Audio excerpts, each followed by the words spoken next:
So welcome to ODI Leeds for our HE Open Data Innovation Day, or whatever that means. It'll mean different things to different people. So welcome to ODI Leeds. My name's Paul. I'm going to be running today with Amy at the back. Amy, give everyone a wave. Amy from ODI Leeds, and the rest of the ODI Leeds team. So we're really excited about this project because I think we can make a massive difference.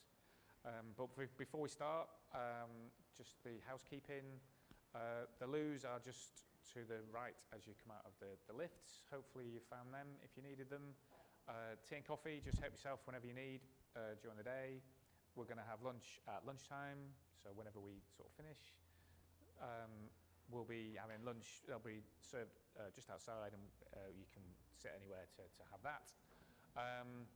And we don't have any planned fires or fire alarms today, so that's a good thing. So is it no fire alarms today? Is it Tuesday, Wednesday? Just a test. There will be a test.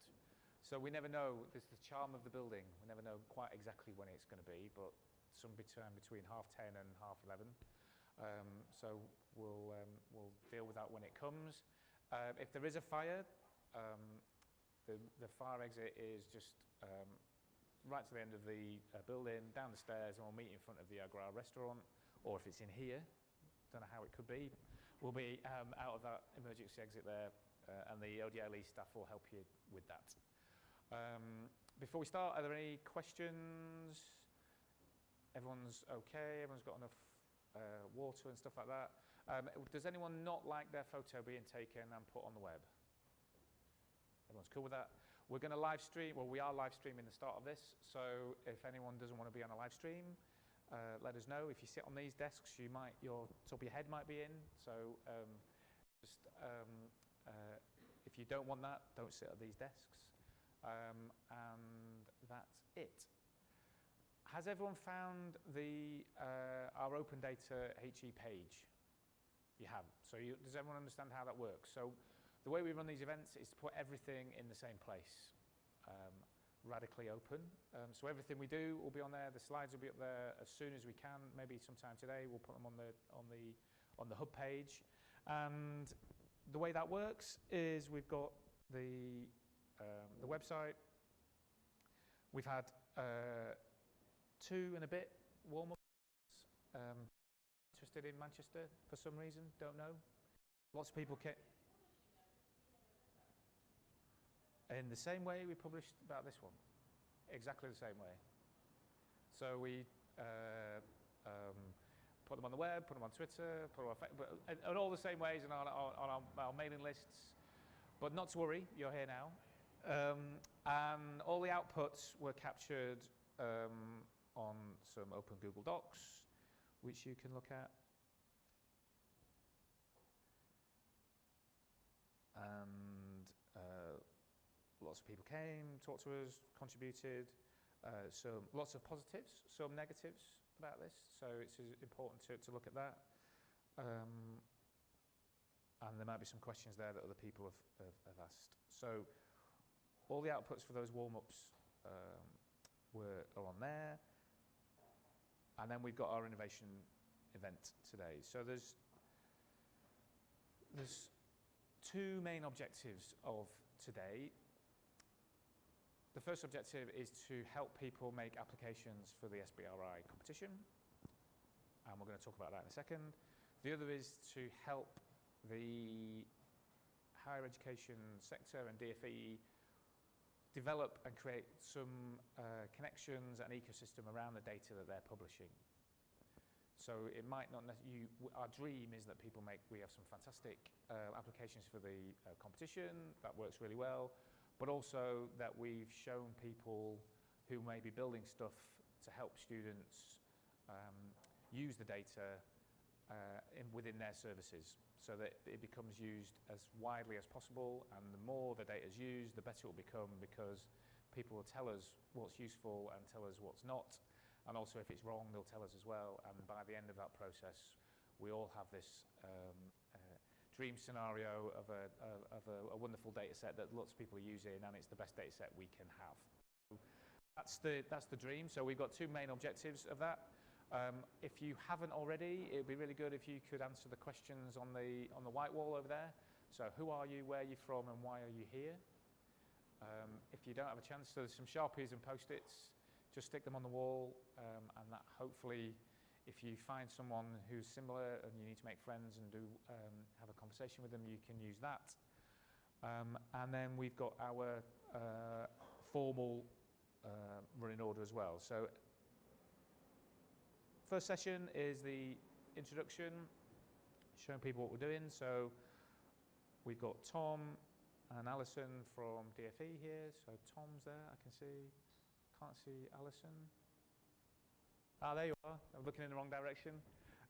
We're going to talk through the data and the competition, and also what DFE's role is going to be in this, because this isn't a fire and forget project. DFE it's the start of a longer term project with them about how they communicate and share data and help students make better decisions, and they need lots of help doing that, so they can't do that on their own. We've got Steve from GDS, who's a last-minute addition to the project. He's going to talk about some of the design principles that GDS use. That's going to be included in the way we evaluate the competition entries, and also the way in which we see services being delivered in the future in this for students. So we're really glad to have Steve here. We're then, if this is okay with you, people who might be making an application or an SME who have an interest in this, we'd like to just give you a quick shout out. So if you can start thinking about these questions now, is who are you and what's your company? Hopefully that should be relatively easy. What do you do? That might be a little bit harder. Or what does your service do? And what will or could you do with the data that's been published? So that's, and if you shoot for the skies or stars with that, what could be the dream scenario for you in your project? So it's only like 90 seconds. We're just going to get everyone just to do a shout out. So everyone hopefully will understand who's in the room and what they could do, and if there are partners or friends that they need to make during the day, they can do that, and we've helped that process. Then we're going to get some coffee, and then we as a room, or the people here, are going to decide what we do with the rest of the day. We have some themes that we thought might be interesting, but we are all going to decide what themes we'd like to talk about in the afternoon. So we know you've probably got lots of questions from the experts, so we've got people who understand the data quite in detail from DFE here today. We've also got people who understand the politics and the strategy and the policy side of DFE work here today, so use that resource. You might need to find a partner, you might need to find a technology partner, you might need to find other education partners in this, so we're going to help you do that. You might want to start testing your product or your service with a very knowledgeable audience, so that's us. But there might be other themes or questions that we've got, data standards, design standards, things like that, that we're going to work on. We're then going to have an unconference style session in the afternoon. So once we've decided what we're going to talk about, people can then choose which groups they want to work in. We've got the whole space that we can use. We can do it here, in the bothy, or we've got another little hideaway that we can use as well.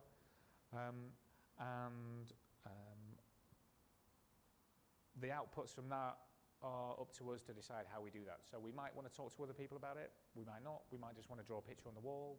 We've got lots of white walls here. We might want to just write in the Google Doc that we've got, put the information in there. And that way we all have a shared asset for the output of today that we can all go back to.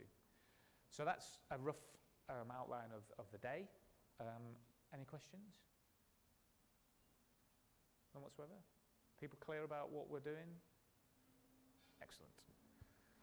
So, Tom, do you want to come up next? And we'll get you mic'd up. If you use that, I'll get your slides up here.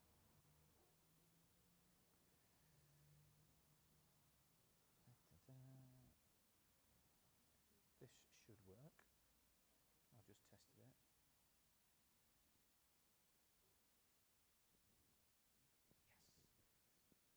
And then you just move it backwards and forwards using the left and right. Okay. So, over to Tom. Just tell us who you are and why you're here. Right, good morning everybody. My name is Tom White. I'm Assistant Director of Student Choice Policy at DfE. Some could say I was at the start of this process, the culmination of a 6 months work. So thanks very much for all of you for coming to join us here today. And I'm going to talk to you a little bit about the competition itself and SBRI in particular. I said a quick question actually. Has anyone in here applied for an SBRI competition in the past? One here. Okay, so it's all relatively new. So I think just before I dive into the detail of SBRI, it's just worth noting that the purpose of this competition is ultimately to sort of develop the feasibility studies for creating digital tools for prospective students. Which, in many ways is about leveling the playing field for applicants, because we do want all students to have access to the earnings and employment outcomes, which actually we already publish, and Alison Judd over there will tell you more about the LEO data that we publish already. But we want it to be in a more accessible form, and we want parents, students, carers, guardians, everyone to have access to this data, to salary outcomes provided by LEO, which is a really powerful new data set that, as I say, Alison will tell you more about. Anyway, let me tell you a bit more about the Small Business Research Initiative. So we have gone into partnership with Innovate UK to deliver the competition via the SBRI.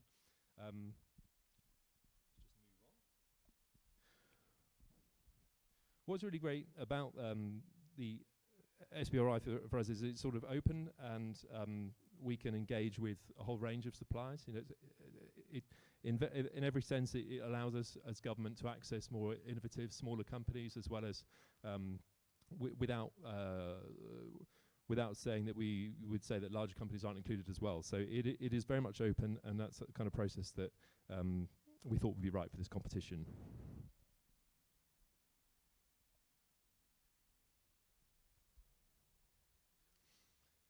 So what are the key features? The development contracts are 100% funded and based on research and development. The SBRI is part of a wider EU process of pre-procurement. So in that sense, what we're effectively doing is procuring R&D services. And as you will have seen already on the website, if you've registered, there's a contract on there that you can see that you will enter into should you be awarded one of the up to 5 prizes. The contract will be with the prime supplier, so if you wanted to subcontract, it's possible, but you'd still remain accountable. And I think one of the great things about SBRI that a lot of tech companies have fed back to us in the past when we've spoken with them is that you do retain your intellectual property as well. Obviously, there are some usage rights the government retains, but we would be looking for you to sort of effectively demonstrate how you could exploit your IP as part of your bid.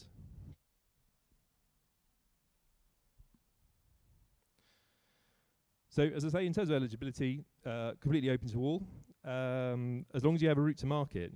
Different types of companies, research institutions as well, research groups, organisations can apply, but it just needs to have the sort of commercial viability to do that. And I think one of the other things that we're really excited about is that not only can we engage with people who are very much versed in the higher education information space, but also for those who are working in allied fields, maybe in health or other fields, that we could actually draw on your expertise and experience as well.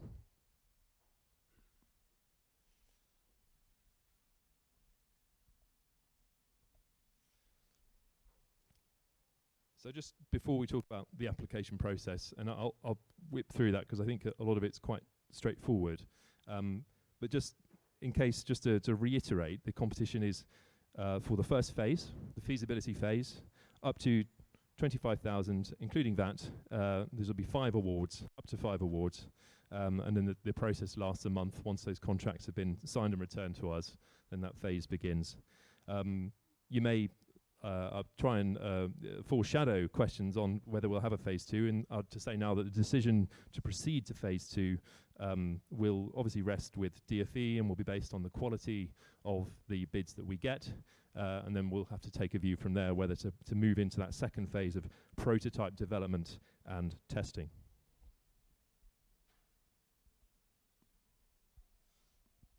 So that you probably have seen this is the competition page. There's a link at the top there. This is the SBRI page on the Innovate UK website.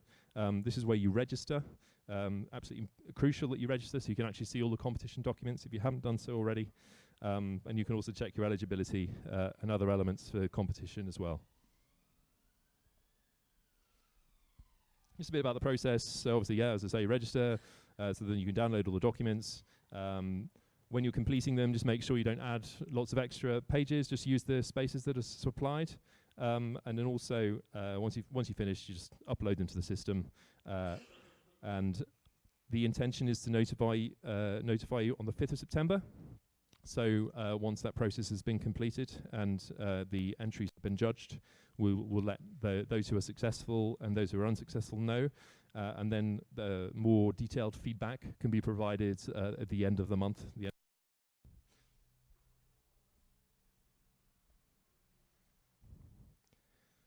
So just briefly, as I say, you must register, keep saying that, but the deadline for registration is August the 8th, when the competition closes on the 15th. So if you haven't registered on the 8th, then you can't enter the competition thereafter, even though it hasn't closed till the 15th. And once you register, you get login details, which is quite straightforward just to get onto the system.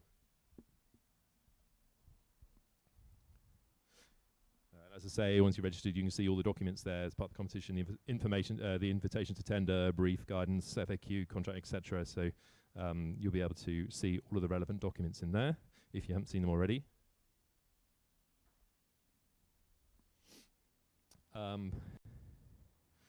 Just a few details. I mean, just to help with housekeeping and efficiency, just make sure that your unique application number is included when you're uploading your documents, and just use Word format, please. And I think this is fairly self-explanatory. It's just how to upload your documents. I'm sure you guys will have to figure that out, but that is what it is, and that's how you do it. That's how you actually upload. Once you've completed everything, you've gone through all the hard work, and then upload them on that system.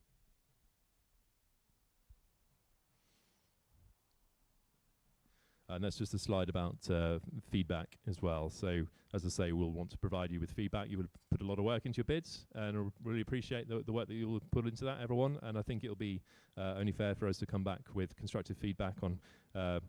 Obviously, if it's ineligible, then some of the feedback might be more generic, but we will ensure to give you as much help as possible, because we want to recognise the effort that you put in.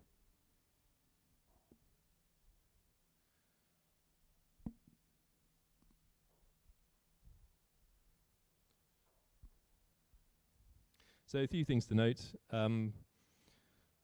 Just fully complete your application. The ODC is open to all, as I keep saying. As long as you have that route to market and you explain your commercial viability. This is one of the really great things about SBRI. I think you could be an individual, you just have an amazing idea, and as long as you can convince the panel that you have the capacity to do that, to actually make it into a commercially viable product, then you should apply. So it'd be really interesting to see what your ideas are. A few other things to note, just all values should include VAT. Fair market value, please ensure that all costings are value for money, their actual costs. Contract terms are fixed, so it won't be deviating. No deviations will be accepted. And just ensure that due diligence from both sides, just make sure that you can actually complete what you commit to over that month.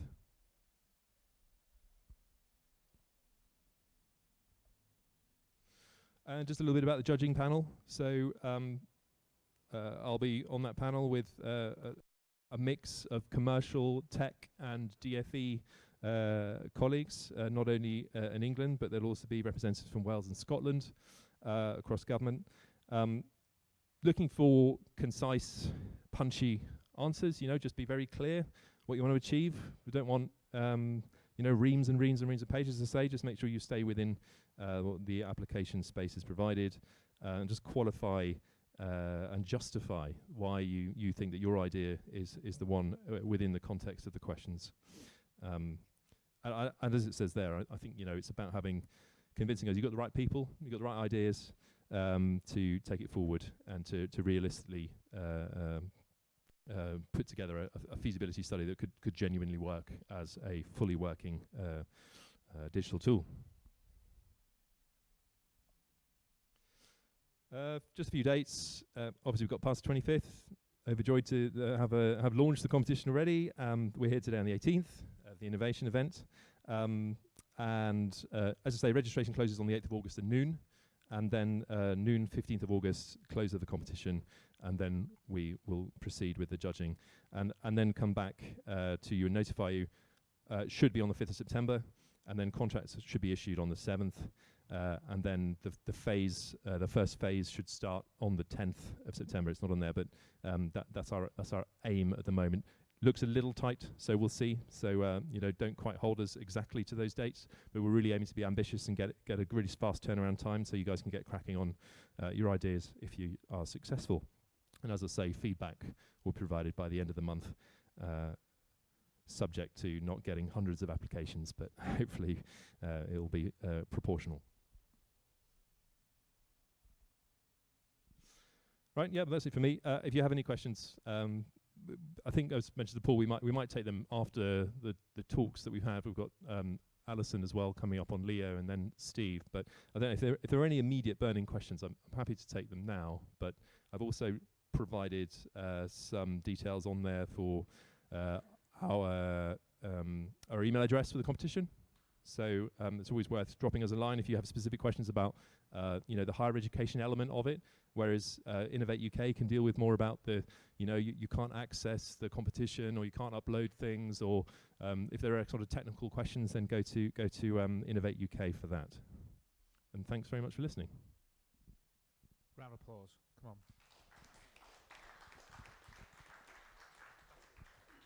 Okay, so I think has anyone got any burning questions? We can take two. So we've got one here and one there. That's perfect. So that's working out. Yeah, I'm Apkar from myad.com, and the question is, like with IUK application procedure, they normally have a word limit of 400 words per section. I had a cursory look at the application for this competition. There was no indication of word limit, so you did say, don't write too much, don't write too little, concise. But is there a word limit? I believe from speaking with John Hazel, who runs competition, that you have to just stay within the application form itself. So the limit will be the space. So, but please don't write in like font 2 or something and get your microscopes out.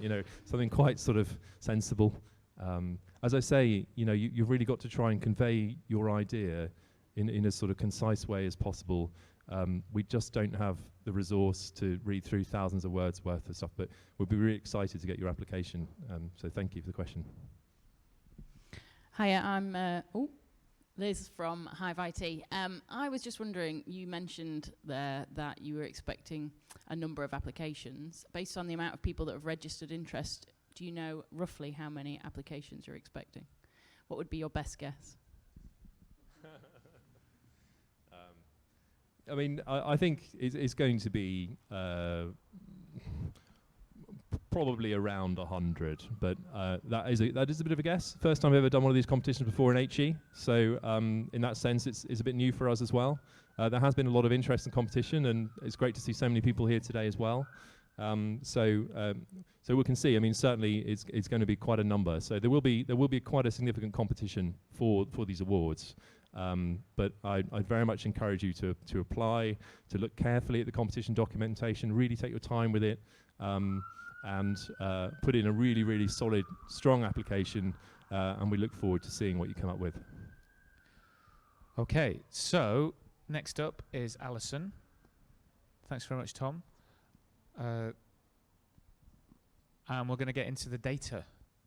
So that's the boring, formal reporting stuff and the application. But Alison's going to go through the data. Over to you. Thanks very much. Thank you.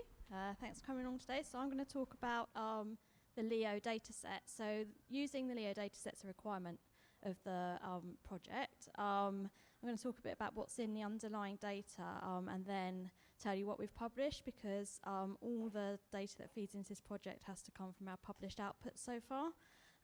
We are eventually hoping to make the underlying data available to researchers via ONS, but at the moment all you'll be able to work from is the CSV files that we've published. So, all right, so what is the LEO data? There is information on our website. I don't know how many have read it, but I will assume no knowledge.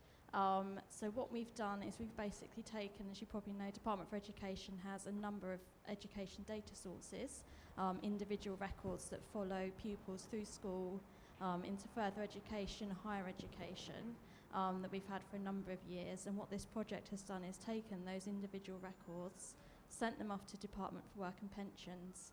They've then matched them onto the benefits, the out-of-work benefits data that they hold, and also data on employment spells and earnings, which they receive from HMRC.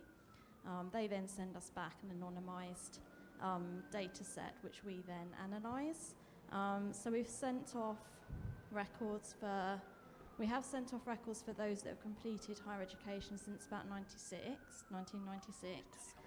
But generally our published data refers to those that finish in about 2003-04, just because the very early years we didn't get a very good match rate in terms of finding the people, finding the employment records for those people, because generally if your address would have changed or your surname may have changed as well. So that's what we've done. So why are we excited about LEO? So it links it all together in one big database, and it allows us mainly to go out further in time after graduation, because there are already a number of good surveys that look at graduates' employment outcomes. So we've got destinations and levers from higher education, which we refer to as DELI. That previously was the main data source for looking at what happened to graduates after they left university, and that was carried out 6 months after graduation and 40 months after graduation. So obviously 6 months after graduation, a lot of graduates are still establishing themselves in the labour market, and then 40 months after graduation it was a much smaller sample. I think they sampled under a third of graduates. So if you wanted to look at outcomes for specific universities, and particularly the subjects that they studied, your sample was much smaller.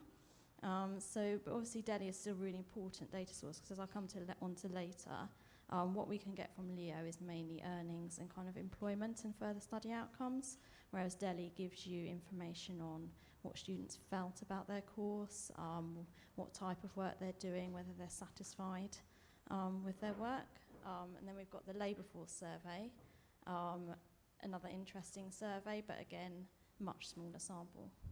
Whereas LEO, we've got essentially every graduate, and we've managed to match 99% of them onto the records held at DWP.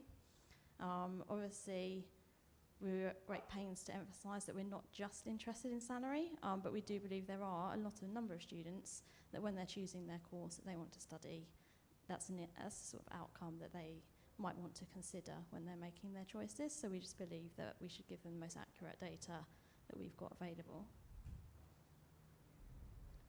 So it's not perfect. I mentioned we've got employment spells and earnings. What we don't have is where they're currently living. We know what university they went to.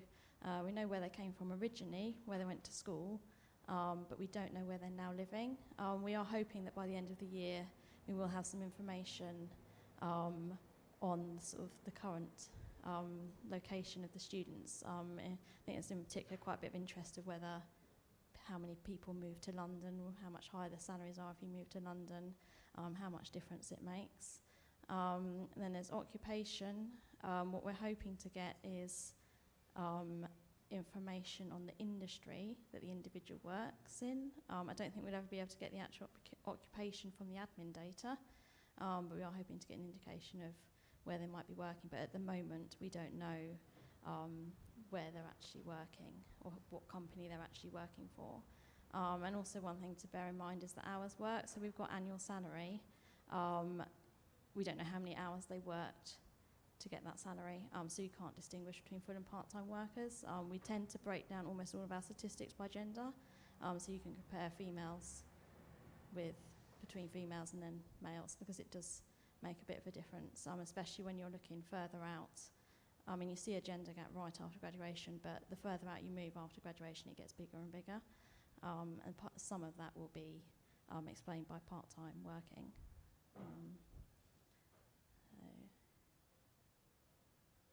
So these are our publications so far. I've put a link down the bottom. They're all come off one page. So we've done 8 in total, but the last 4 essentially update the first 4 with the latest tax year's worth of data. So you can kind of discard the first 4 because they're older years' data.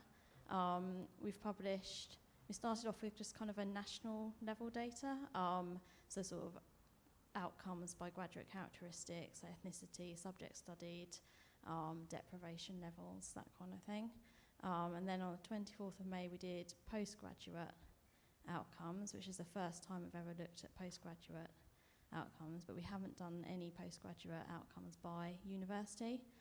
So the 21st of June is probably the publication that's of most interest, because that's the one that provides university level figures, and therefore first degree graduates only, and those that were originally domiciled in the UK before they started their degree.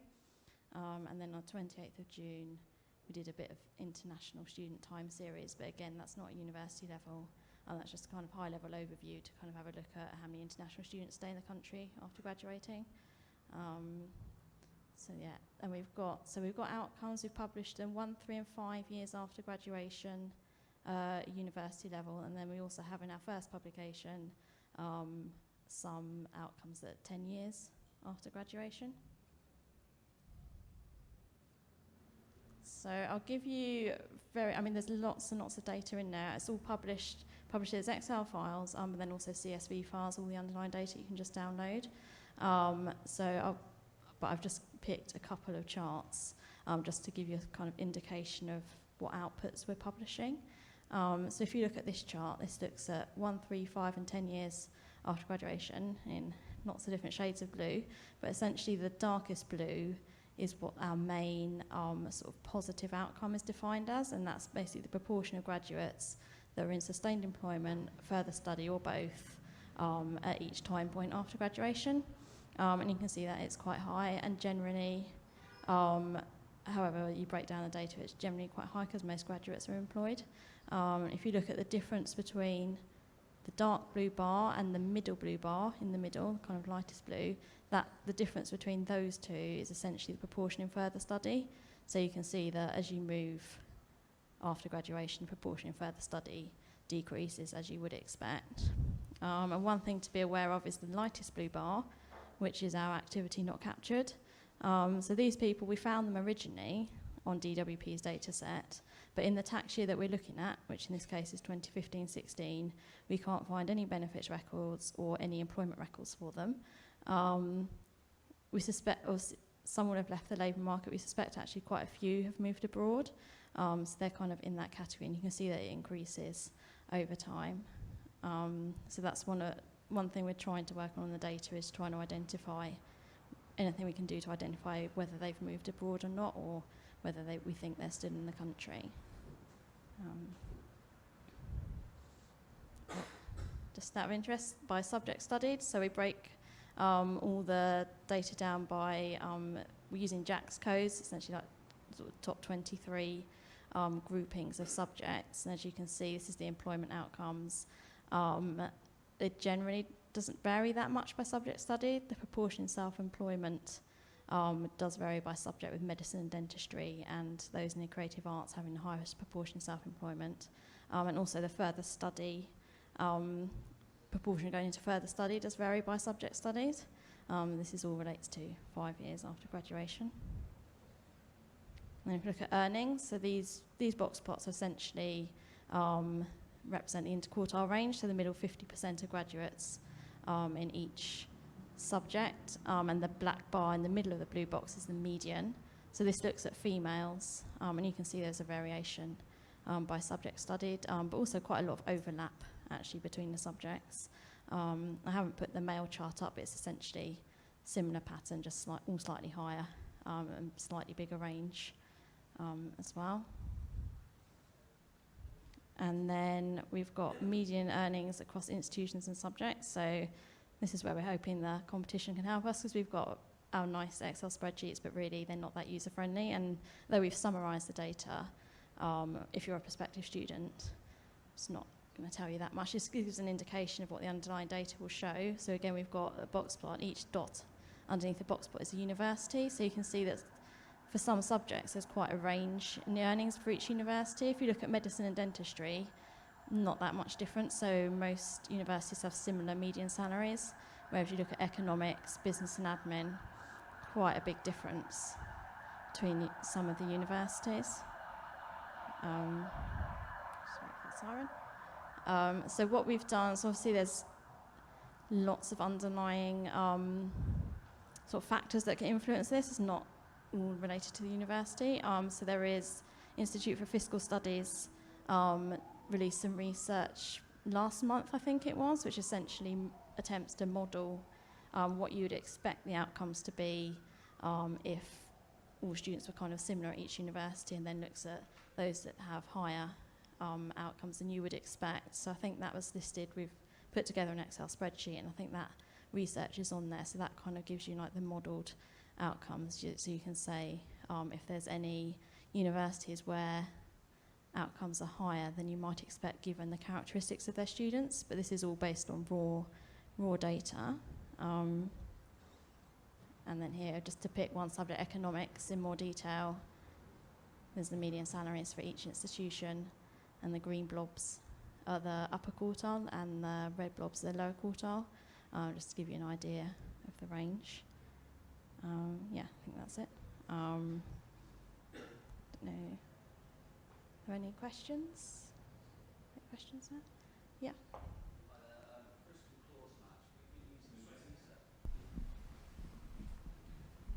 Yeah, it's Chris from Course Match. We've been using the Unistats data set, and that's got salaries on. How does that compare to the Leo data set? Is there a difference, or is it all part of the same So sort have you of thing? been using the data that's been put up in the last few weeks? Is this? We were using last year's version. Last year's version, okay. So a few, I think on the 28th of June, they've updated Unistats data with Leo data. So previously, what you would have had on Unistats is Delhi data 6 months after for course by institution, and then the 3 years after data, it was actually just a course level outcome. It didn't actually vary by institution, so it's basically this is what you got if you did physics anywhere in the country. So what's on there now, if you go on there now, you can download the Leo data. It's been that 3-year figure. The Delhi data should be the same. The 3-year figure has been replaced with Leo data, and it's specific to the institution and the course, and it's at a lower. So our publication does 23 different subject categories. Unistats, in theory, goes down to a more detailed level, but when they don't have the numbers, they then aggregate it back up.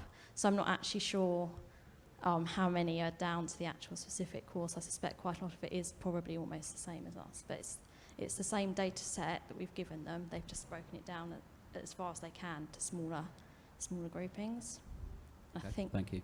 Okay. Yep. Harmil from myed.com. Just to clarify that the graduate data that you have is not linked to the subject someone has studied. So, for example, someone studying economics who may have got a call centre job for 5 years, it's not linked to industry and course, right? It's just whether they've got employed, right? Yeah, so the outcomes are for those that studied economics. We don't know what they're doing. It could be not yet. No, we don't know the industry. So they could be doing anything. The only indication of whether it's a graduate job in the Leo data set is the salary. Whereas Delhi gives you, it asks what type of job it is, and then it groups them, and they have a graduate job definition. Is that the same for further study? That it's not, you don't know whether it's linked to the undergraduate study? Not that we've published. We do actually know what they're doing. So our further study definition is it has to be at degree level or higher. So it doesn't actually have to be postgraduate. They could be doing another first degree, but it's not like if they're doing a GCSE at a further education college. We haven't counted that. In our data set, we would be able to tell if they'd done a maths degree, whether they're then doing a maths masters, but we've not published any of that data at the moment, so it is just they're in further study.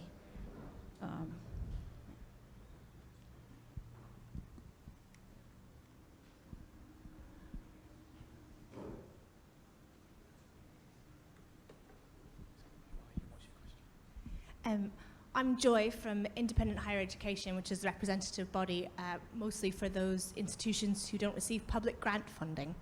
And so what I would say to your question about Unistats is that LEO data is very new, and it's based on data that none of the non-publicly funded universities and colleges, so those that are funded entirely on fees or private funding, they didn't submit data to create a student record for this LEO data. So Unistats data is still your only source for that small group that had a HESA data that could create a student record for Delhi, and the Delhi salary data is what you'll see for them, but you won't see any of them in LEO for another couple of years because we haven't got the record to then go and check 3 years down the line.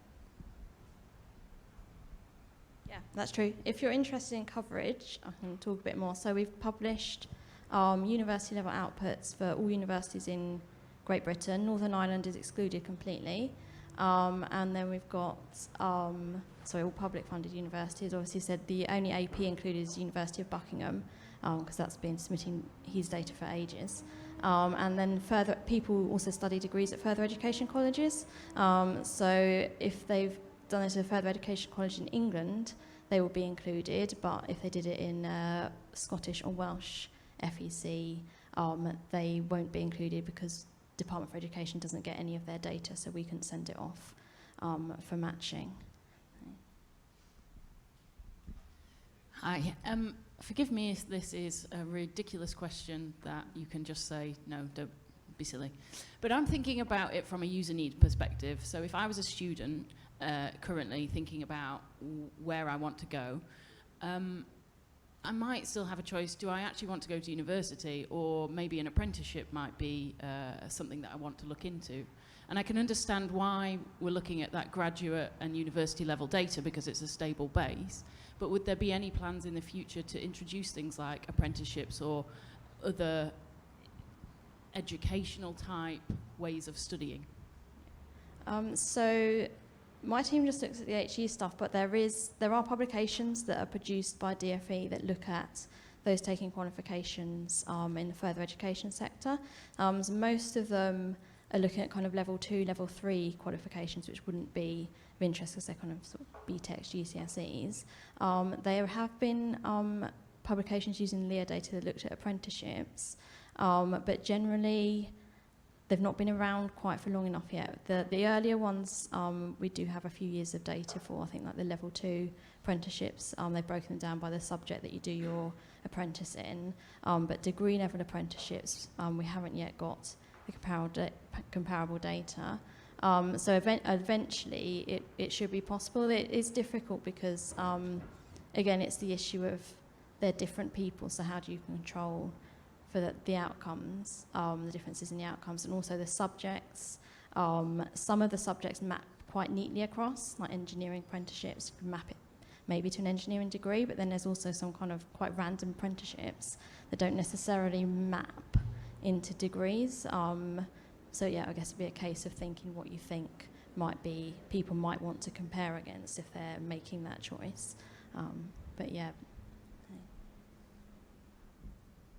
Thanks very much. I think that's a really important point about this. This is the start. LEO is the starting point. Yeah. We would love lots of other data. We're going to talk about the other data sets in a second, but if you can compare and use other data sets, that will be really, really interesting.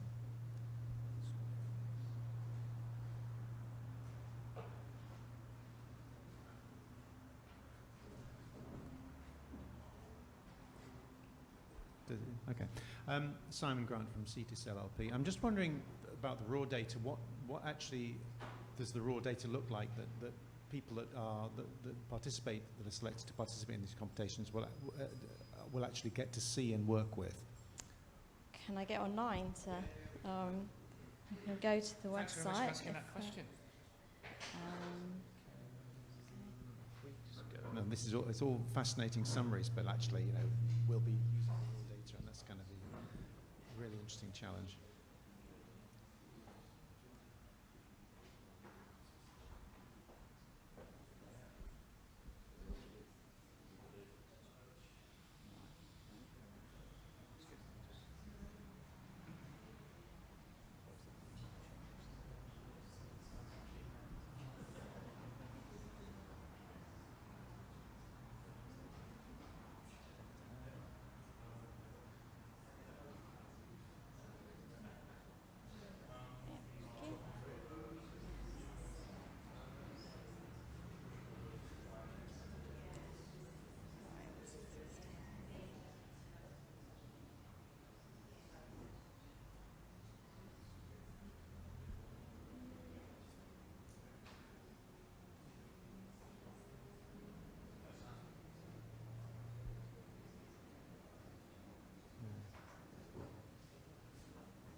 Right, so I've opened up the Excel file.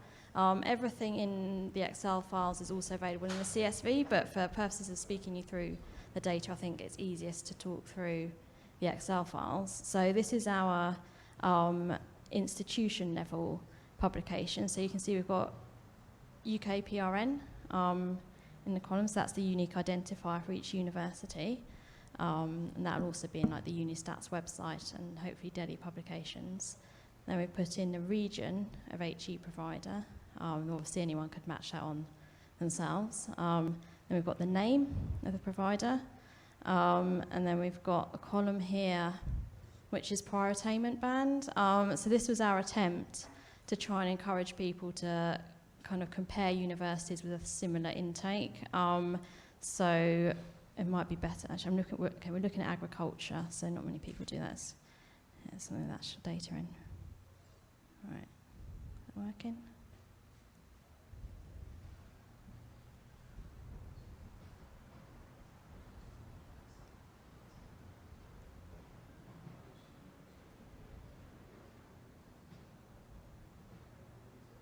Right, there's a bit more data in this one. So at the top in the blue box, you can filter.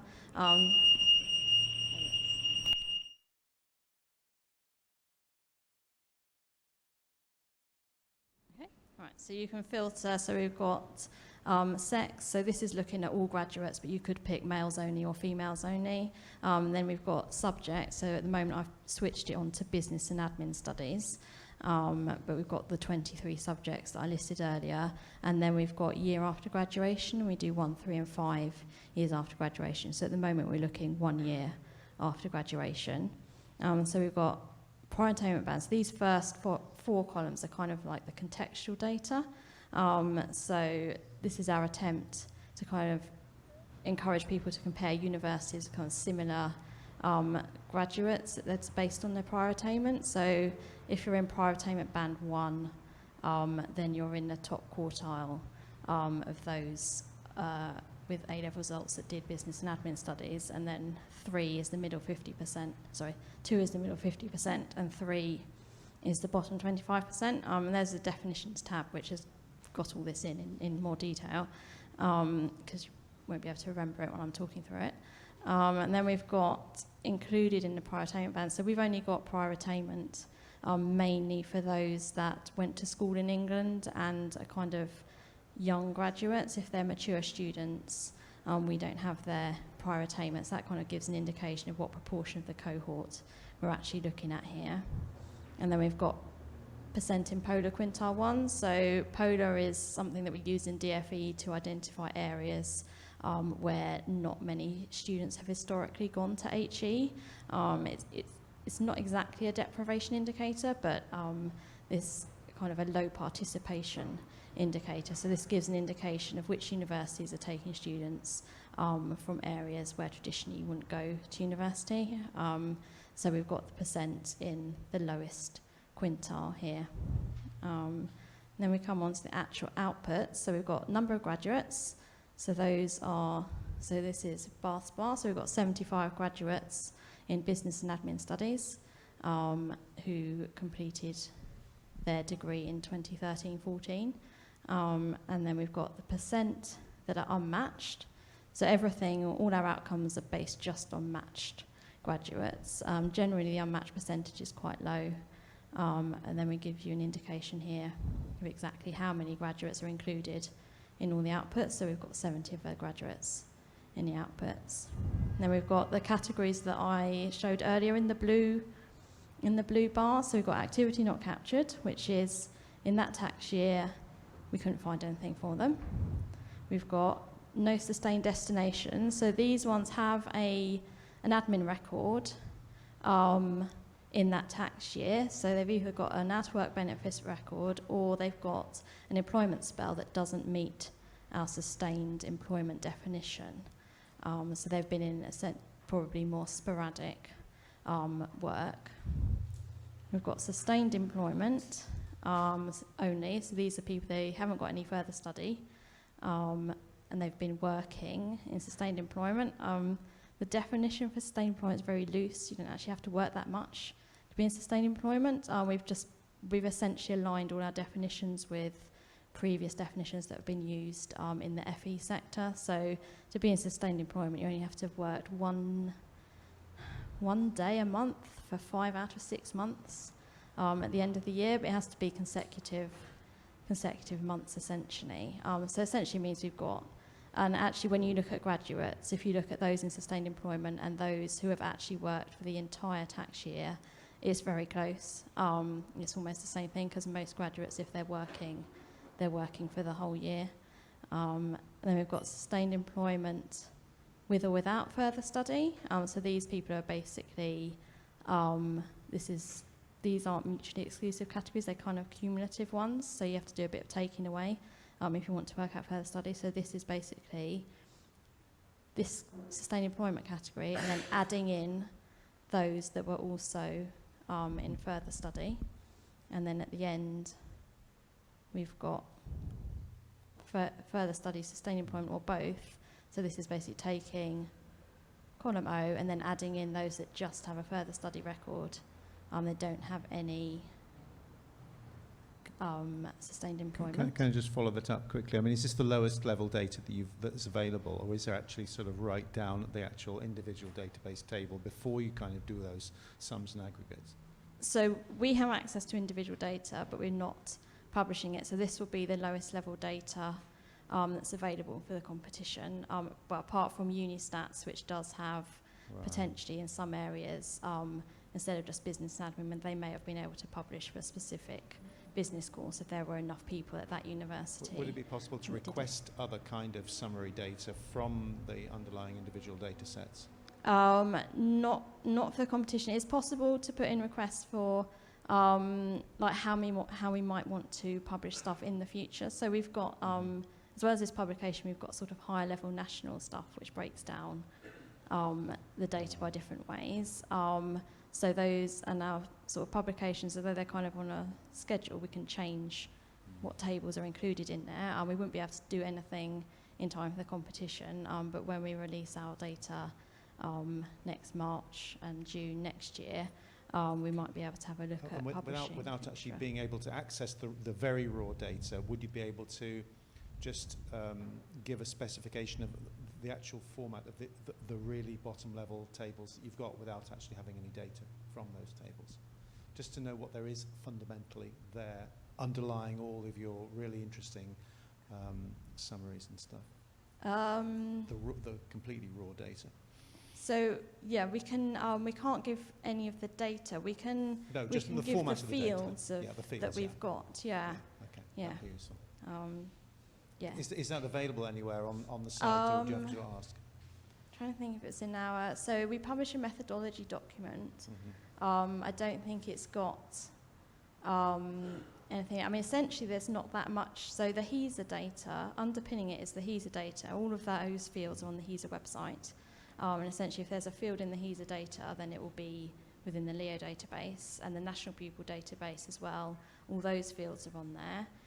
In terms of what LEO has, there's not actually that many fields. We've got earnings, but that is what we've published, earnings. And underlying the employment stuff, we've got start and end dates of employment in each tax year. So actually, essentially, that is it, really. And we then use those start and end dates to create a series of flags, like as in a flag for have they had an employment record in month X, month Y, they had a benefits record in month X and month Y, but those are all derived variables. Okay. Yeah. Any more questions about the data? Just hang on. Okay, good. Has anyone else got any? So we've got a question here, we've got a question there. Any more questions? Right, so we'll do these two questions and then again to Steve. Harmel from my again. Yeah. Not necessarily with the graduate data, but is there any data available on academic staff that could be used? Academic staff? Yeah, other than the number of academic staff, which I know. I don't know what, so there is a HESA collection that covers staff. I don't know too much about it, to be honest. I can have a look when I get back on what's published on staffing levels, or on using that data set, because HESA do have a collection on that, yeah. So. Which is more than just the number of part-time and full-time staff? I think so. I don't know, to be honest, what's on it, yeah. Have a look. I think the example here is, how many are professors, how many are different levels? Yeah, but for each university, yeah, I have to check that data set, what's on there. Okay. So to clarify, for the competition, yeah. Do we have to utilise the LEO dataset, or is utilising the Unistats HESA dataset okay? Yeah, because it comes from. So it has to. Yeah, you can utilise the LEO data that's on Unistats. Yeah. Okay. I think it's got. I think they've got the quartiles in. Yeah. So do that. Is that clear? So yes, you need to use LEO data. Yeah. If it's so as long as you can demonstrate to us that you're using LEO data, that's fine. Yeah. Okay, I think we're going to have you're going to have quite a large group running the session later on. But thanks very much. Round of applause.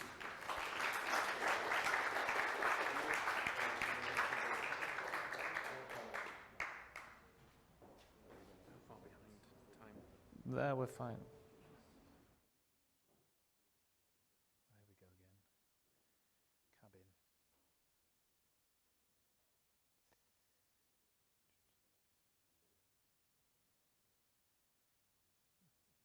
So this will work. If you want.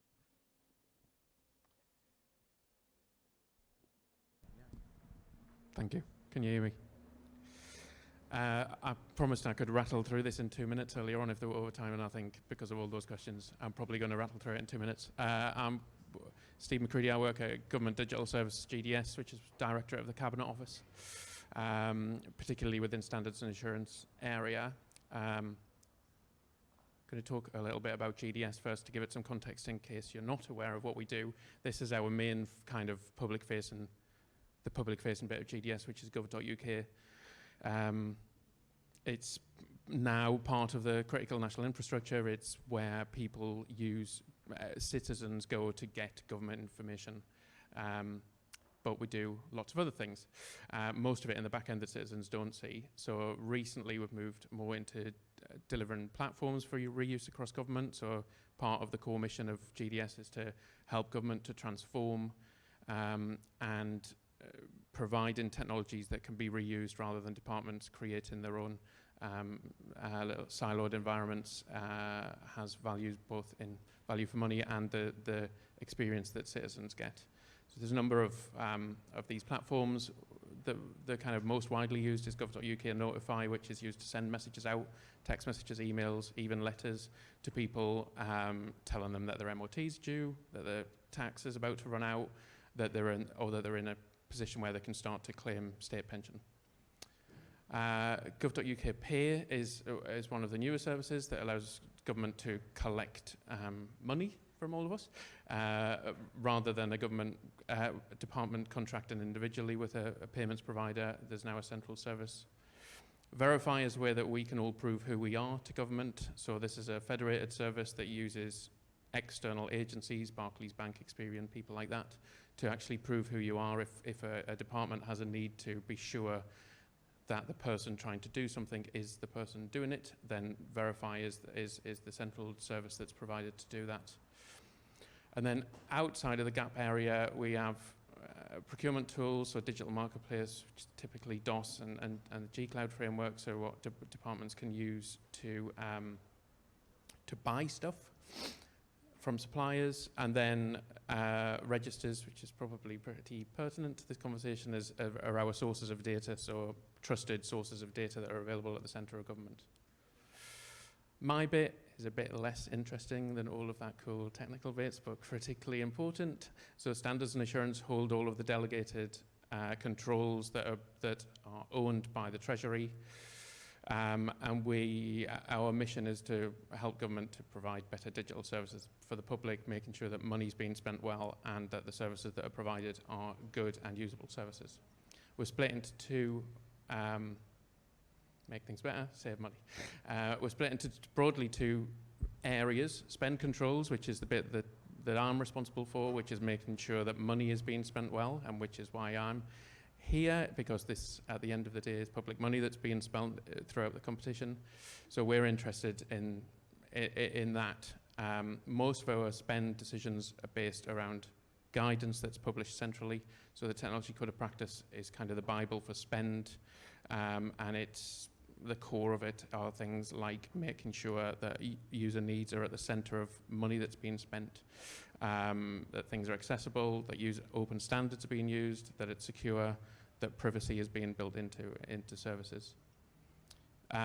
Last year we analysed 437 spend cases, saved 450 million from government, mostly by challenging thinking of what departments wanted to do, or telling departments that what they wanted to do wasn't necessarily the best idea. And so far, since this started back in around about 2012, we've saved over £1 billion, and by 2020 we'll have saved 1.5 billion. The slightly more interesting part of our of standards and assurance is service assessments.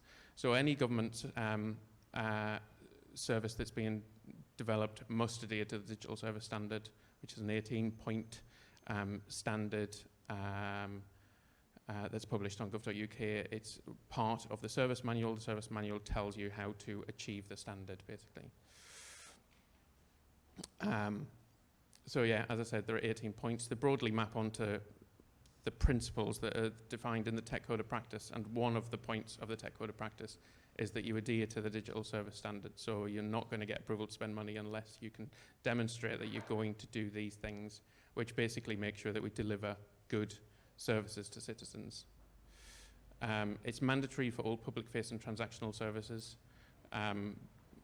but any digital products or technology services that are being designed should adhere to the standard as well. Transactional, the definition of transactional is something that is different people have definitions. There are 5 overarching themes to the standard. Firstly, that anything that's being developed is being developed for a user need, not a government need. So it needs to be based on proper user research.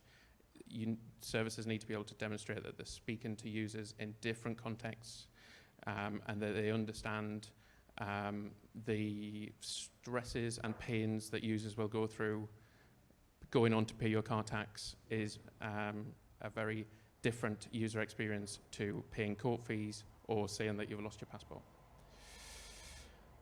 The makeup of teams is critically important to how we work within GDS and how we expect agile teams across government to work. We expect empowered agile teams that are allowed to get on with developing services that are not hampered by necessarily by government issues, and have the freedom to work and iterate services based on sound research and that experience of working with users. From a technology point of view, we expect that only necessary data is collected and that it's stored well, and there is an appreciation of that citizens understand why government is collecting data and how they're going to store their data securely. The open standards are used, cross-government platforms are used, and code is published in the open. That feeds into reuse across government, so that things that are developed in DFE could be picked up by DWP, HMRC, elements of code. So we cut down on siloed working. And owning intellectual property harks back to the days where government departments were in long locked-in contracts with vendors, and that kind of goes against some of the core of the tech code of practice. This area is more about it's about design, and it's not necessarily applicable here, but there are published design patterns that are available, and we expect government services to follow, whether they're going to be a core part of gov.uk or not. They should follow or at least have an understanding of the patterns that are published and have been created. Gov.uk is a well-researched and award-winning website, so it's the patterns that have been developed have been developed based on kind of good user research and with a and that the user research that's being carried out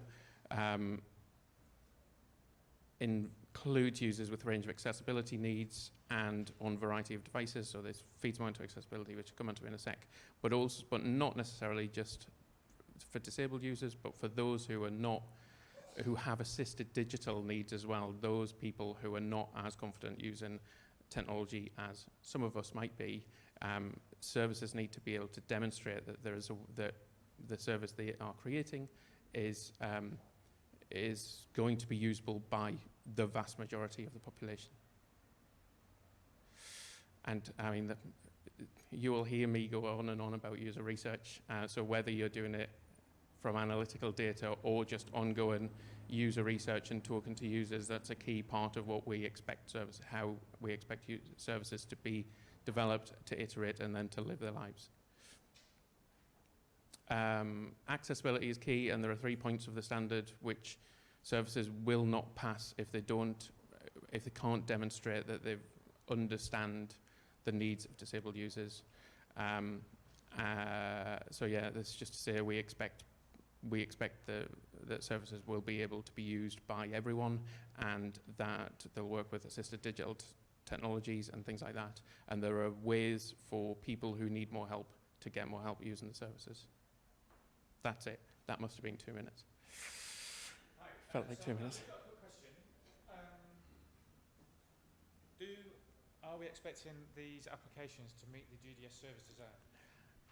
I don't think we are, but you're saying they are. I'm not saying they are. I'm saying be conscious of the fact that it's public money being spent. I think it depends on what happens. Okay. So it depends on the route on what happens next. I think through the initial challenge, it's a kind of grant of money. We do not have the capability to assess 100 services to make sure that you're all in line with the standards for a start. And we don't have the money to do all the user research that you're recommending. Yeah. So I think be cognizant of the fact that there's a standard. Yeah. So do you want to go back to your 12 points? Because they're really good, and we should. My 18 points. What were they? There you go. That Service digital standards. Yeah.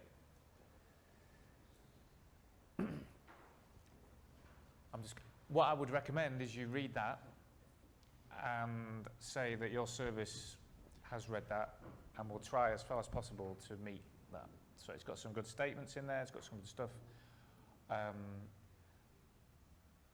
Because this, you will blow your budget on process and user testing before you've even built anything if we do it this way. So we just need to make sure that you are aware of the GDS Service Design Manual, that you will take the really important bits like accessibility and design and sharing where possible. Don't forget that the IP is yours, so we're not expecting you to share the code.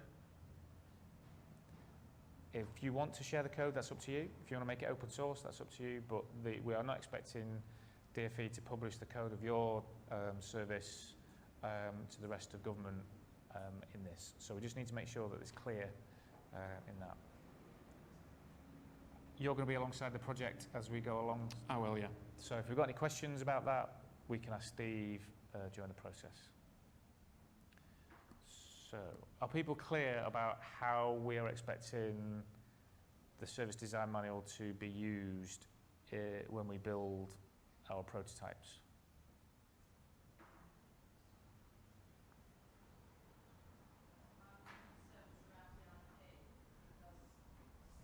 Let's get a microphone. So I'm going to repeat. Do you have a concern about IP? So let's get that clear now. The IP is yours.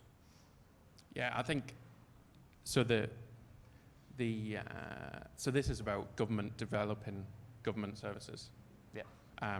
So if, for example, not making the decision for Tom or DfE here, which I have no rights to do, but if DfE decide, oh, that's a great idea, and maybe we want to take that idea further with the team who win and develop it into a DfE service, then the standard becomes more core. If DfE are going to start to brand something, if it's starts to look like a government service, then the service assessment things will become more of a player in things.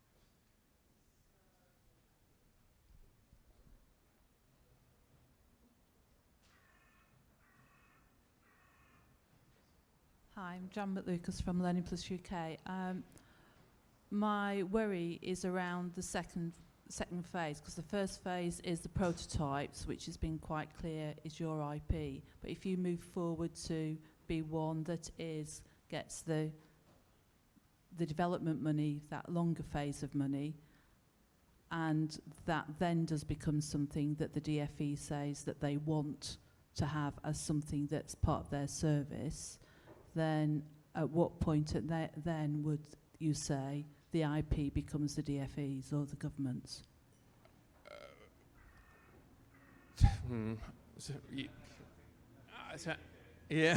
So I don't know, really. So I don't think, so from my perspective, this, if DfE was starting this, Unistats, for example, is a government provided service. So any future development of Unistats would follow the principles of the standard. The IP would be owned by government. I think the competition and the work that's going on sits outside of what we normally do. So I'm helping Tom from a spend perspective, really, and it's important that the principles of the standard are followed in the development. That I think that IP bit is a red herring in this, really, in that I don't think the department will want to necessarily buy the service and brand it as DfE. Maybe I'm getting ahead of myself and speaking for you now. Yeah, I think at this stage we're focusing on the feasibility stage of first phase. I take your point about IP, but the SBRI process, and you can go and read in the guidance online as well, it's quite clear that in both phases you will retain the intellectual property and it will be contracted as part of both phases. So there'll be a contract in place to ensure that you have that assurance. And I don't think we should get too far ahead of ourselves. I think we have our first phase. We want to see what great ideas are out there, what you guys can come up with initially, and then there'll be a decision on whether or not we want to proceed further. Yes, as Steve says, there's always an opportunity for government, if we saw something that we really, really did like, then we could look at that. But I think at the moment we're very much at the stage of running an innovation competition for the first time in higher education, and seeing what sort of amazing, brilliant, bright ideas that innovative tech companies can come up with, so that prospective students can make better choices about where and what to study. I think there are, for example, where if DFE buy a load of Microsoft licenses, Microsoft still hold the IP for that. So there are vagaries in this. So we've got one more question, but there's a point. This is really important because it's about the business model that we're looking at. Now, we've talked about this quite a lot, so I'm mic'd up, so that's cool. Students shouldn't pay for this service. Okay, so that's part of the competition rules as well, so we're not expecting students to pay for this service.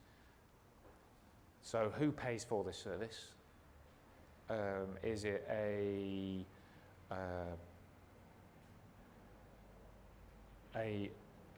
add-on to another project where that product is just being enhanced by this data and it's getting paid for anyway? Is it paid for by institutions who might collaborate together to say, we need this product and we're going to do that? Is it, at the end of it, we don't know where the business model is. Is it something that DFE say, actually, we're going to buy it and we're going to give it to everyone? At that point, the code, they will have to buy it off you, and then at that point it becomes a government service, and the code should be published openly, and it should be an open source product. We are a long way from that position, and we need to make it as open as possible, and that's why you need to own the IP for as long as possible until we understand what the business model is. I think the fact that there's quite a lot of people here and there's been a lot of interest is we know there is something in this, but we know we need to collaborate, and we're not quite sure where the business model is in this, and it might be a number of different business models that we haven't identified yet. And there might be a lot of people who are interested in getting this data out there at the same time as making sure another paid-for service is improved. So I think there's maybe a little bit of session this afternoon about business models, which I think will be really good to have a conversation around and share that for the market itself. So I don't know if you've noticed, I've started putting some points up here about things we want to talk about. So I'm going to add business models to that. So we've got one last question, we've got a question over there, one question there, one question there, and then sorry Steve, you're still in the chair. No, pass that one on. Sorry, it's me again. So from that last question, I just want to clarify that the first phase is a feasibility study, which I would class as almost a discovery, and then the second phase is the prototyping and the user testing. Okay. So on the screen that you showed us originally, it said phase 2, brackets, prototyping, user testing. It was in somebody's presentation. Yeah, it is. You're correct. I mean, that was the specific kind of terminology of the SBRI process. But we are looking for a feasibility study in the first phase, yes, but also a prototype in inverted commas, so that you can actually sort of demonstrate to us in a very sort of wireframe form or in a loose form that it actually could work and that it is a viable digital tool. But clearly the second phase would then be far more substantial user testing, alpha, beta, you'd take that tool on to actually be launched onto the market. So that's the distinction between the two. Basically, you've got to come up in that first phase with something that makes very clear that your idea is commercially viable, that it's innovative, that it uses open data in a great way, including Leo data, and that you can also demonstrate that kind of what the tool could potentially look like and how it would potentially function. But we appreciate it's only a short phase, so you can't, as Paul was saying, conduct an extensive range of user testing, which we would expect for the second phase. Thank you. Looks like a presentation and it feels like a presentation, it is a presentation. So what we're expecting in that first phase, we're going to pay you to test the idea, test the business model, get a little bit of feedback, but it would be great if we could see the thing and have the service in some form, whether it's paper, whether it's on a website, whether it's a wireframe, we need it. At the end of that, we want to see a prototype version of your service. Because the dream is, at the start of next year, by doing this process, students have access to early versions of services that help them make better decisions. So this is part of that process. Because the data's there, we should be getting some services out there for students. We've got a last question. Yeah, last question. The answer to this might be in the documentation, which I haven't read yet, so apologies if it is. Can I ask about the judging process? When the panel sits down to look at the entries to the competition, are there some kind of written criteria, or how will they decide what a innovative winning proposal is? Is it subjective, or and slightly touching on that, I think it's Tom, isn't it, mentioned commercial viability, but this isn't a commercial service, is it? So 2 points. On the criteria that the judging panel will use are public, and they're on the SBRI page. If you register, you should be able to download those, and you can see the various criteria that we've got, including around sustainability and commercial viability and innovation and use of open data, etc. So that's all on there. You are basically putting together a model which can stand alone, can be launched into the market, that has a route to market. And as Paul said, there will be discussion later on about various different business models.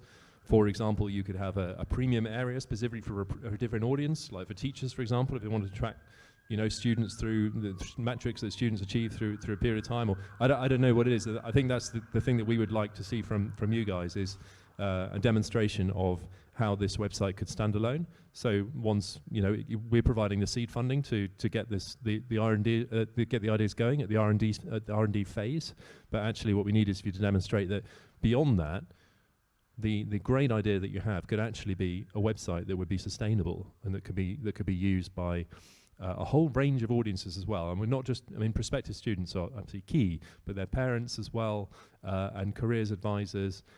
So think about the broader picture in terms of how that service could sort of flourish and keep going and grow. You've answered it, but just to be clear about that. So bringing in some element of paid for service to sustain it in the longer term, whether it's teachers pay or whoever. I know that's a business model discussion, isn't it? That is potentially part of it. It's got to pay for itself in the long run. So we before we start need to think about how this service is paid for. There are more ways to pay for this than we ask DfE for £1.5 million a year to make this service. It's also, it probably won't be the best service if it's done like that. So DfE buying the service, getting it, and then we then launch it. There are many ways of skinning this cat. So do businesses who want to hire graduates invest in a service that helps them find the right graduates? That's something I could probably imagine happening. Do institutions that have a commitment to give people information about their course, like there's a revenue stream there that you could imagine creating partnerships around different institutions or courses, or I think things that nothing's off the table, but a paid-for service, a premium service to students at £25 each to get the best way of choosing your course. That's not going to fly because we've got a whole load of inclusion issues and fairness. It's just not fair, we need to think about what that business model is. Is this just we've got already a really successful service and we're going to include this in it by partnering with someone who can build the data science on top? That could work as well. So we need to stimulate the conversations and add a bit of time pressure and to stimulate that innovation so that we find that business model. But I think we're going to have a business model conversation this afternoon to talk about that and share it, because that's how we're going to make this successful. One more question? Tom, I'll just follow. No, it's for the live stream as well, you see. Okay, you mentioned you would like the students to use whatever is developed by the two winning companies. How will the students and career advisors know that this service is available? Because one of the biggest barriers to route to market is marketing, and it requires a big budget. Is the DFE going to have a role in trying to promote this particular service to students? And it'll be obvious that there is a new service available. Yeah, it's a really good question. Obviously, something we've been thinking about as well. It's a very crowded, as I'm sure you do your due diligence and look at the student information landscape. There's a great deal of apps and services and careers advice out there. And one of the things that we're really interested in encouraging is partnerships. And obviously, from our side, we have the stakeholders and the engagement with major organisations across the HE landscape. So let's, as I was saying to in relation to what Steve was saying before, I don't think we should get ahead of ourselves. I just want to see what ideas you can come up with first, and in terms of those sort of prototype ideas, then we can see if something that we think could really fly. Then we start to think about how we can actually partner up with some of those organisations that may be able to give you significant uplift into the market. Because obviously that you're correct. We don't want a tool to be created and then lost in the noise, but we want to be able to ensure we can support that, and I think partnerships is going to be one of the key elements of that. Okay. We've got another question. Fantastic. Just give us your name, where you're from, any question. Right. My name is Abiola from Cardiff University. So my question is, I understand now that during the research process, the stage, phase 1, that is when we will be able to have a clear idea of how we want the application to run and how the revenue will be generated and other things. So does it mean that at the point of submitting the proposal, we have to include all this, or that can come in phase 1, actually? So I'm going to answer and then Tom's going to answer. So I would expect you to have thoughts about those aspects and can show us that in the next phase this is how you're going to do it, but we're not expecting you to have the answers now. Sorry. Yeah, as Paul says, you have to look at each aspect of the application form and just provide in as much in a concise way, but as much detail as you can provide. Just to be really clear about what the idea is. I'm really excited to hear that you come from university and you've got your own ideas as well to enter the competition potentially, which would be great. But I think it's a question of looking at each element. So whether it's the commercial viability, innovation, use of open data, and providing your explanation of how you think that tool will be the most innovative and most exciting one for DFE to judge and for the judging panel to judge more generally. Okay. Another question? So can I just show of hands of any more questions? Okay, so we'll take 3 questions and then we'll move on. So my name's Ben. I'm from a company called Incas. A couple of questions. Firstly, are there any research papers or white papers or anything that kind of demonstrates the need for learning outcomes data for students? Because there's some that I've read that have questioned how big of an impact it has on a student's choice. It may be more impactful for a parent or someone else. So are there any materials like that?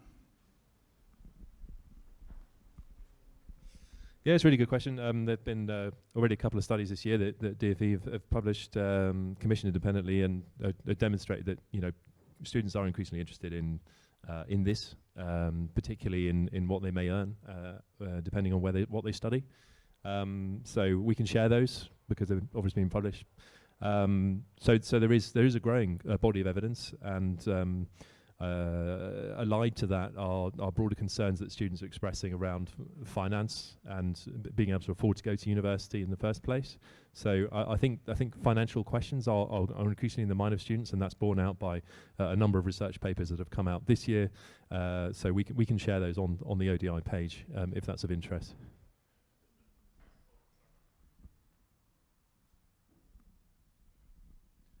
So one of the criteria included in the competition was to use the Leo data and any other relevant open data.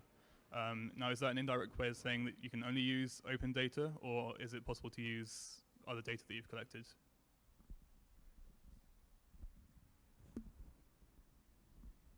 I think ideally, it's an open data competition, so we'd encourage you to use any open data sets that you can find you think are relevant out there. And obviously, Leo is mandatory as part of the competition. We've also created a sort of a data audit or a data review, which is on the ODI Hub page, which hopefully will be helpful for maybe some of you who haven't worked with higher education data previously. And it doesn't just list Leo; it lists data from the Higher Education Statistics Agency, HESA, and I think Paul's going to show that now. I think if you're using, when you mean other data sets that are not open, do you mean those that you as a company have access to from doing other projects, or? So I think we're now moving into the afternoon session. So which is great, and we'd like to answer the questions. So what I'd like to do is we've got a point about data requests. So I think there's a conversation about data to be had. We've got 2 more questions. So we've got a lady over there. If you just want to tell us who you are and your question first. Patricia Davis, senior lecturer at the University of Wolverhampton, and mine is very much more of a comment than a question, especially in connection with a question that was raised by the gentleman over there, asking more or less how are students going to be, or how are we going to market this tool, if successful. Now, every year at universities like mine and across the country, final year computer science students spend at least 6 months working on a project, of which the outcome is an artifact. So, for example, I just had a student complete a project around affinity analysis, using transaction data, that building a tool that companies or businesses could use to actually market or promote things to certain customers. I was just wondering, thinking about how you would market this, I could see an ideal strapline being a tool for students by students. So maybe there is a question in there. How are students going to be involved in this process, or are they? And is this something that we need to think about, in terms of their input, not only as testers, but also actually in terms of what works and what doesn't, or what's likely to work and what wouldn't work. I think you made some really, really great points. Thank you for those. Our intention is to have a student or a number of student representatives on the judging panel itself, so that they will have direct input. It will be a tool judged by students, and yes, it will be for students as well. We would welcome applications from a consortium or group of final year students who want to get together, computer science students who thought they had a good idea and they had time, 6 months to dedicate to it, to put an application in. And it would be great to have a tool for students by students. It's not mandatory as part of the competition at all, but it would certainly be a very appealing thing. I think more broadly about about your question about marketing, I think it touches on what was raised before. Clearly, it is a very crowded landscape out there. And I think, as I just reiterate the point, I think it's about that sort of partnerships element, and I think that is where DFE can potentially help to facilitate some of that and broker some of those partnerships as well. Because we realise that there will be some smaller companies out there, as we said, individuals applying, organisations from research organisations from universities potentially. So I think that is an aspect, the brokering and of partnerships, where DFE can use that sort of connection with other stakeholders to potentially bring this tool to more in front of students more readily. Because of course that would be something we would really want to do, and we would really want to be able to encourage that. Okay, I think we shouldn't underestimate how far DFE have come in this process, and that it's the first time they're doing it, but they're being really open and really I think, opening the way they're thinking about this process. So nothing has been defined before we start. We know that, so we're helping DFE with this project, but they have not decided on what the output should be, what it should look like, who should build it, who should own it, who should run it. All of those questions are up there, but they know it should happen. So it's, you know, the HE Open Data Service must be built, but we're not deciding how it should be done. So we shouldn't underestimate how far we've come in this process, and how different is this way of doing things is than the way previously processes were done. So as well as competition, wouldn't it be great if next year your final year students just built it anyway? Here's the data, it's going to happen, and I think DFE would help you navigate that process. So when they do that process, maybe they do build a service using the Leo data as an output, and then that's shared as widely as possible for others to use and maybe adapt and, you know, hire the people who've built the best ones. So it doesn't necessarily have to be the competition that it flows in, and I know the timing doesn't work, but the data's there, all the research is going to be shared, we're going to share everything we have, so as a starting point it's a great place for people to build stuff on top of. So we had, sorry, there's a, just to finish off, and then we got last one, and then we're, yeah. Just to make sure I understand what you're saying, so is it still possible for, say, people to enter stage 2 or phase 2 of the competition not having gone through phase 1? Yes. Basically, so you don't have to enter phase 1 to get into phase 2. And also, you don't have to ask permission to build stuff with the data anyway. So if you think you can build it quicker and faster and stay outside the competition, do it.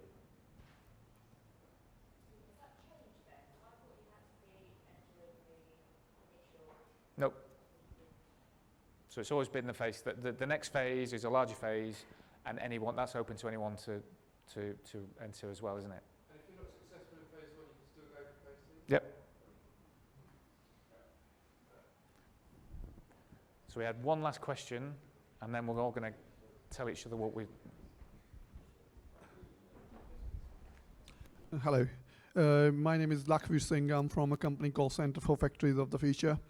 I have two questions. One is regarding, I think Tom already covered in the presentation. Maybe he's already done that. It's regarding how many applications you are planning to fund in phase 1. And the second question is regarding cost. In 25, is it the overhead costs are covered in this one, or just the research and development costs? So we intend to fund up to 5 projects. So it may be that there are 5 really amazing ideas that we can fund, which would be great, and there may be 3. So we'll have to just judge them on their merits. And it's obviously up to 25k, including VAT, for each award. Maybe you can do it for less. Maybe you can do it for more. It depends on depends on that element that I raised in the presentation about the cost, making sure that their fair costs are explained. So yeah, that's kind of the parameters of the competition.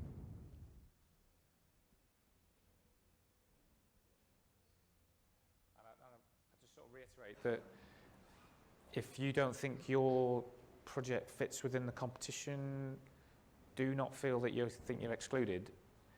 DFE will share their expertise, their knowledge, because if a service gets built that helps students, that is the output of the project. So we've succeeded.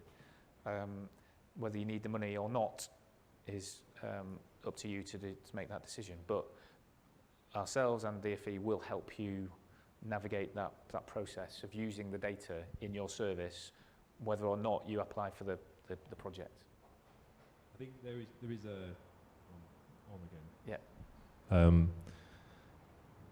I think there is an aspect of what Paul was just saying about the phases, and I will come back to you after lunch on that. I want to be absolutely clear, but I believe, my understanding is the usual SBRI process is that the winners of the phase 1, so if there are up to 5 winners, can then proceed, if we did do a phase 2, onto that second phase. But I need to check whether, if you're unsuccessful, whether you can then apply to the second phase, because it is a separate competition. But I just need to check whether that's possible or not. But as Paul was saying, we are trying something new and trying to be as open as possible about it. Clearly, I think if you are unsuccessful in the first phase, it doesn't preclude you applying for the second phase, but it would suggest that, you know, it might not be the right time for you, and the feedback that we provided hopefully could help you for future competitions, because if there was a second phase, it would follow hot on the heels of the first phase. And so we'd be looking to take forward those ideas that we had previously funded in that first phase. I hope that makes sense, and I will check to be absolutely sure with our Innovate UK colleagues, who are the real experts in this. I just wanted to make that absolutely clear, because I don't want any confusion to come up around that.